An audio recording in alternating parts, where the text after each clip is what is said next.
New information this morning about how scalpers take advantage of those online ticket sales. New York's Attorney General will release a sweeping report today. Brokers can sometimes buy 1,000 tickets a minute, and then they resell them at very inflated prices. For example, Adele's 6 shows in New York City sold out in less than an hour. Some secondhand tickets to see her concerts top $9,000. $9,000. CBS News legal expert Rikki Klieman is here to explain how it all works. Rikki, good morning. Good morning. I just know it is frustrating. You hear the announcement, you get on the phone, you go online, and you can't get it.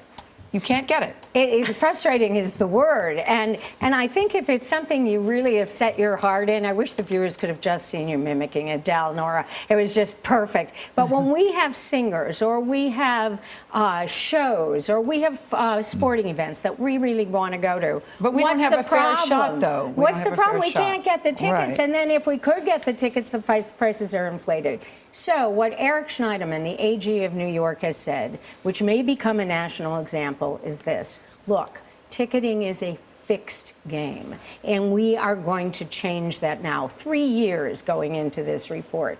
So what we find is, why can't you get the ticket? Well, the venue, if you look at it as a circle, the venue divides things up. Number one, you have a little place in that circle that is going to say it's going to the people who are involved, the promoters, the producers, the agents, our friends. It's all electronic. It's all online. Why can't they find the people who are perpetrating this? Well, ultimately, they probably could. The difficulty is this, Nora, and I say it all the time. Technology outpaces the law every single time.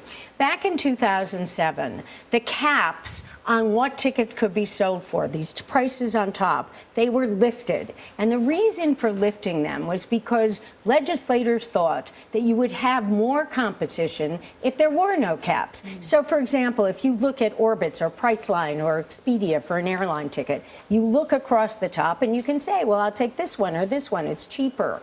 And that was the idea of lifting the caps. Now what they found is that by lifting the caps, who wound up being helped? Not the consumer, and that was the purpose. Now the consumer is hurt.